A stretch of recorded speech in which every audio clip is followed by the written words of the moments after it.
8 घंटे तो तुम्हें तैयारी में देने ही देने।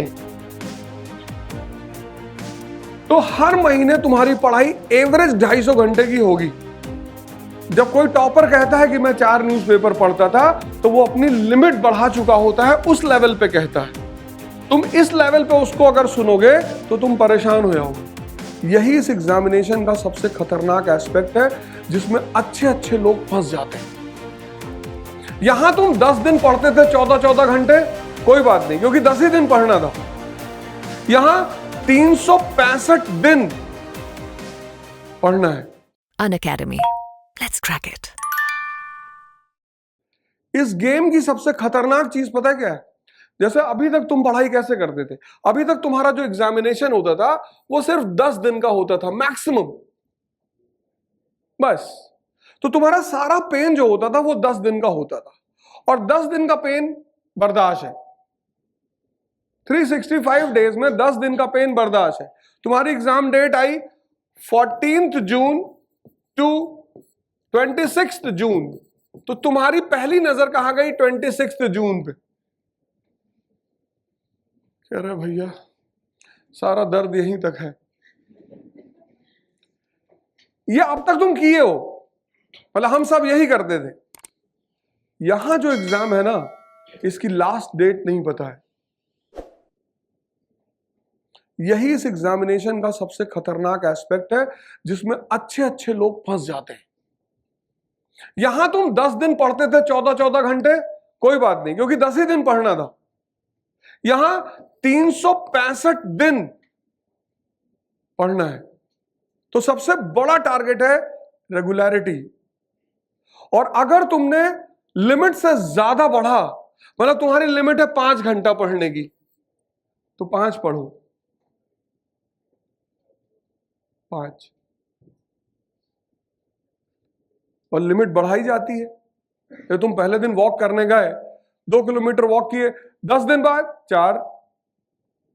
तो अब तुम्हारा टारगेट ये है कि मेरा 5 घंटा लिमिट है पर डे पढ़ने का, मुझे इसको खींचकर 8 घंटे लेकर आना है, मैक्सिमम 10। इससे ज्यादा पढ़ लिए तो एनलाइटेंड हो जाओगे। हर जगह लिमिट बढ़ाई जाती है। घबराना मत, भागना मत। जब कोई टॉपर कहता है कि मैं 4 न्यूज़पेपर पढ़ता था, तो वो अपनी लिमिट बढ़ा चुका होता है, उस लेवल पे कहता है। तुम इस लेवल पे उसको अगर सुनोगे तो तुम परेशान हो जाओगे। अब फेल्प्स अगर उसके साथ तुम स्विमिंग में कंपैरिजन करने लगो, तो तुम गए। राजेंद्र नगर में जो 4 साल से लड़का है, उसकी लिमिट एक्सटेंड हो चुकी है, उसकी लिमिट बढ़ चुकी है। तो जब वो तुमसे कहेगा कि अरे यार तुम एक दिन से फंडामेंटल राइट का चैप्टर पढ़ रहे हो, ऐसे तो तुम्हारा कभी नहीं होगा, तुम टेंशन मत लेना, क्योंकि तुमको पता होगा कि तुम अपना लिमिट बढ़ा रहे हो।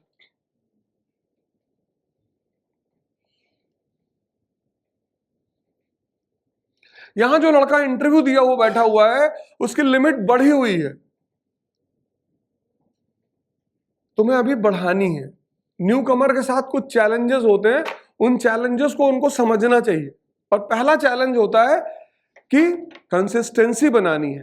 तो कंसिस्टेंसी में अब तुम मान लो 10 घंटे 10 दिन पढ़े, और फिर 20 दिन तुम गायब हो गए, और तुम 30 घंटे 5 दिन पढ़े, 5 घंटे 30 दिन पढ़े।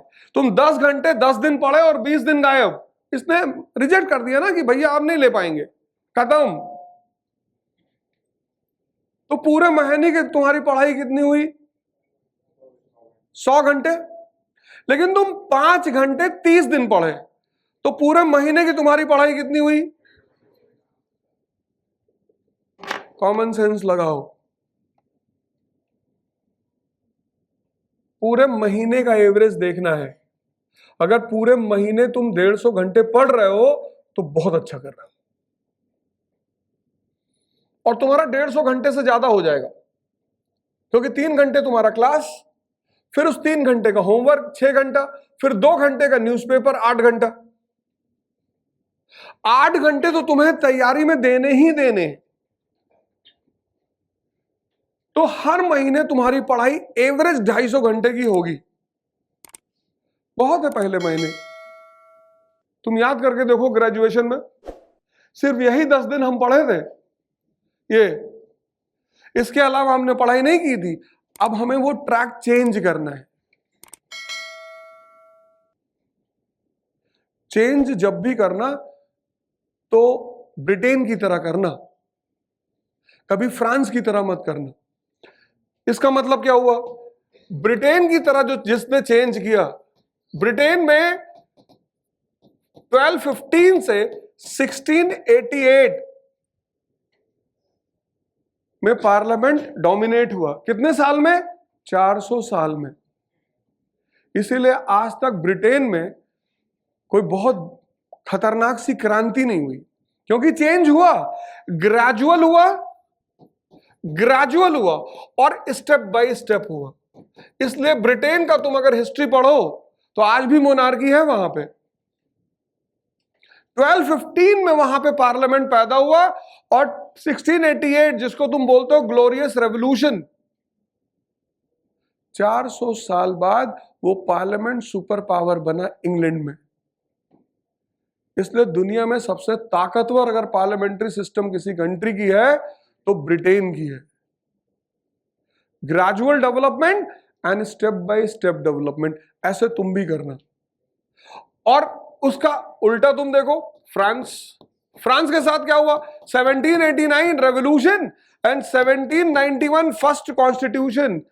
3 साल में राजा को उखाड़ के फेंक दिया, रिलीजन को उखाड़ के फेंक दिया।